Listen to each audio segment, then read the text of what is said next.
you have a decision to make.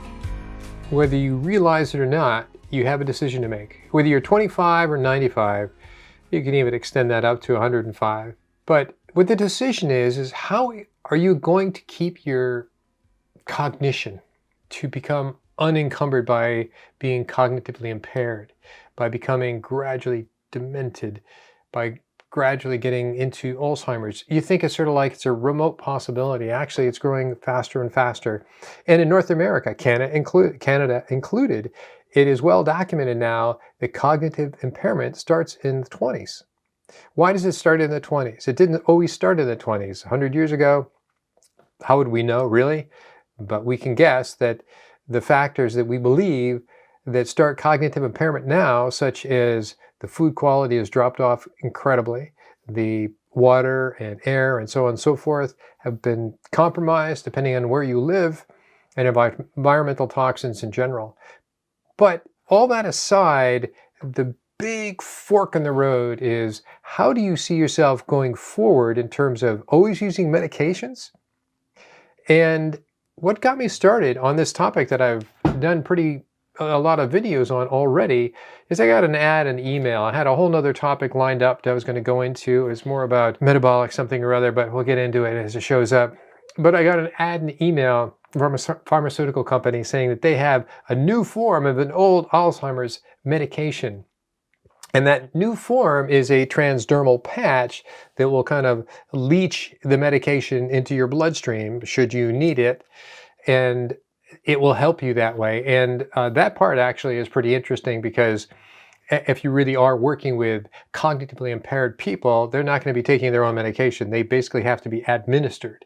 And so this is a way to make sure that they have an appropriate dose, assuming that works correctly, right? But the gist was, nothing works out there. There isn't an adequate medication for Alzheimer's, period, bar none. And many people have said this. This is not a sneaky little secret. It's actually quite a public secret. It's just the pharmaceutical companies don't really want you to know that well, especially if you're 25. But, so let me just go into what this is and why I'm sort of a little bit teed off on that, is that this is what showed up. This was the email, more or less, is that the FDA approved the NAS Puzzle, a transdermal patch for Alzheimer's disease. And what it does, it's an old drug called Wellevate that works to treat Alzheimer's disease by inhibiting the enzyme that breaks down acetylcholine. Acetylcholine is your most potent neurotransmitter in your brain and most potent neurotransmitter for your muscles. The equivalent to muscular dementia is myasthenia gravis. It's that your receptors are no longer responding to acetylcholine. And as one becomes more and more cognitively impaired, they can't use glucose, they can't respond to neurotransmitters, and so it gradually, by steps, gets worse and worse and worse. And I'm here to say that you can take the bull by the horns and start thinking right now, what is it that you want to do? And the first and foremost, the most important thing you should be aware of and be thinking of, what is the highest whole food source of choline in your life? In my life, in all our lives, in the world, and that is egg yolks. Seriously, it is by far. After that, you can say liver, but if you want to have 20 egg yolks a day, go do it. I doubt you'll be able to be Kuhan Luke and have that many, but that's the most important thing you need to know. Go out and find the best eggs, ideally pasteurized, omega-3 fortified, if that's what you have at your grocery store, but do it and make it part of who you're going to be for the rest of your life. It's not just this weekend. I know if you're younger, you're thinking about going out. What are you going to do? Keep it. At least do this part of your life. At least live a healthy life food-wise. Okay? And so let's go into this. So here's what that looks like, is that this is your neurotransmitter. And basically you have choline that goes together with acetyl group. So that's who cares what that is? Anyways, choline is up here, and that's what I want you to know. It is made into acetylcholine, and here's acetylcholine esterase. That's what that means. And so the idea was they're going to block this, and this is going to build up. It's very much like a SSRI, serotonin reuptake inhibitor. The idea is trying to break down the diminishment of it all and build up the volume. It didn't work, doesn't work. It doesn't reverse dementia. It doesn't help Alzheimer's. It's just another way of cycling a drug. But it got me a little bit bugged by having big pharma say, hey, we're here to help with your dementia, whether it's you, your parents, or your grandparents, or anybody else you knew. Pass the good word around. We're here to help. What medications are attempting to do without success is to increase acetylcholine. So by inhibiting the breakdown by this particular enzyme. So on the other side of the equation, what I'm encouraging is the question asking, and there's now enough research out there, is why don't you just increase your choline? You are probably deficient, because we now know in the United States primarily, there's a big study that was done in 2013 that shows that we are cognitively impaired because we're not getting enough choline. We are choline deficient, and that has all sorts of ramifications. So if we can at least get up to the marginally required daily allowance of choline, will be a difference collectively as a population and personally as well.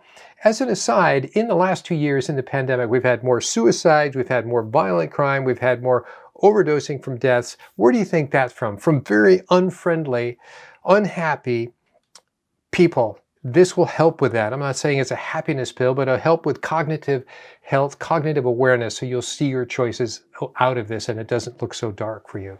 Did they try to increase? Has it ever been thought about? Which is what my gist is, to help to encourage you to think about increasing your choline? Yes, it has. Choline, here's what they did. It's from the old Framingham Heart study, but they found out that choline boosts cognition, which is really what this is. So if you're into school or college or beyond, this is a big deal for you. So the ongoing cardiovascular study on residents in the town of Framingham, Massachusetts began back in the 40s, back when they were worried about cholesterol, remember? 40s and the 50s, is now in its third generation of participants. What they did this time was they took ages 36 to 83 years. The participants went a food frequency questionnaire. Would you eat? Would you eat? Would you eat? Remember, choline, they weren't looking for choline specifically. They were looking for the food you ate, and they could figure out what's in that food, they think. And they gave everybody a brain scan. So the study was in two parts, 91 to 95, 98 to 2001, so it's pretty recent. And they tested for verbal memory, visual memory, verbal learning, executive function, which is kind of the reflection part of, can you think about, did you make the best action, reflection on what your own actions were. So this study concluded that those residents, those people, those participants that had higher choline intake demonstrated significantly better cognitive performance. So that was in 2011, and it's called the relation of dietary choline to cognitive performance. That's a big deal. So as people age, acetylcholine availability declines. So that was the gist, this whole thing. That was the gist, the email that I got by saying, hey, we are here, the cavalry is here to give you choline because we know it's decreasing in your life. So it's important to maintain good choline status throughout your life. Egg yolks. It is common for postmenopausal women to report brain fog. We've talked a little bit about that before. As estrogen levels decrease, postmenopausal women produce less choline. Remember, estrogen, premenopausal, drives that 30% production of choline that all of us can make 30% of our choline. But for certain women, and men as well, that don't have this working enzyme, they can't produce that 30%. That means they are totally dependent on their diet to get their choline sources. And the number one source of choline in your diet should be egg yolks. You got it.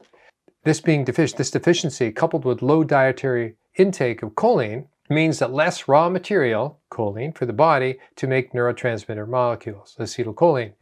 And we know that because NHANES, that's the United States sub-department of NIH, from 2013 to 14, less than 10 years ago, went around and said, this is it, we're deficient in not only that, but choline was the big one. And that's in part why dementia, cognitive impairment is starting younger. There's more Alzheimer's. The rate of increase is higher and higher.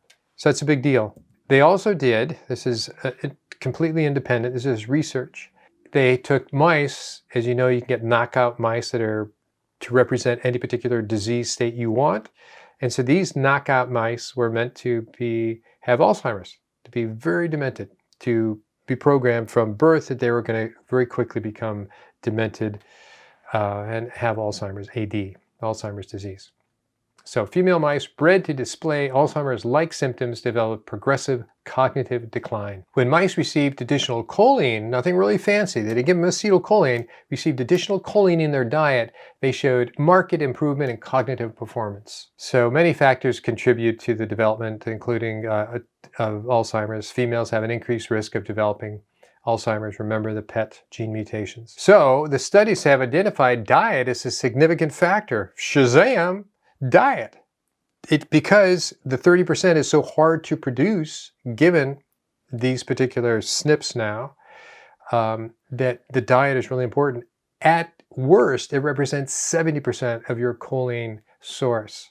And that came from 2020, so that's very recent. So that does beg the question, what is the most effective way to supplement for choline? So that's basically what I'm saying. I'm saying the most effective way is to start with your whole food source of choline, which are eggs and egg yolks.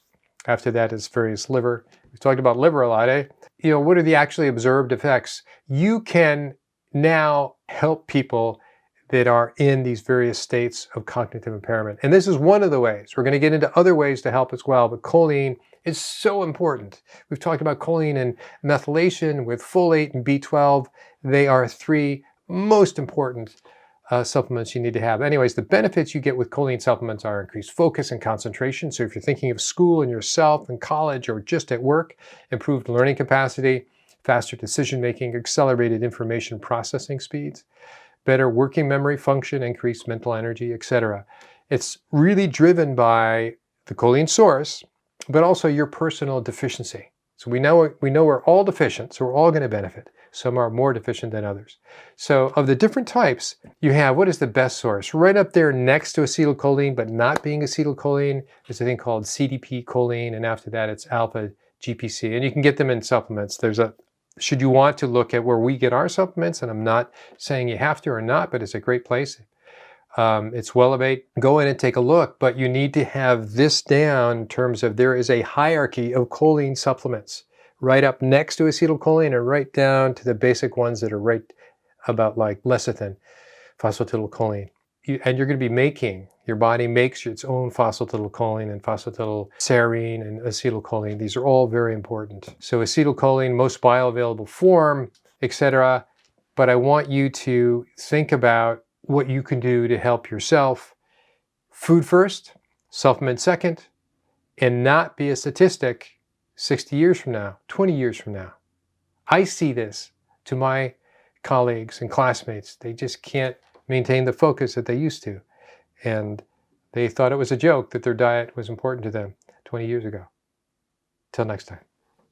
I just want to say, if this is something you're really interested in, as I am, you might be really interested in following some of these videos. Take care. Till next time.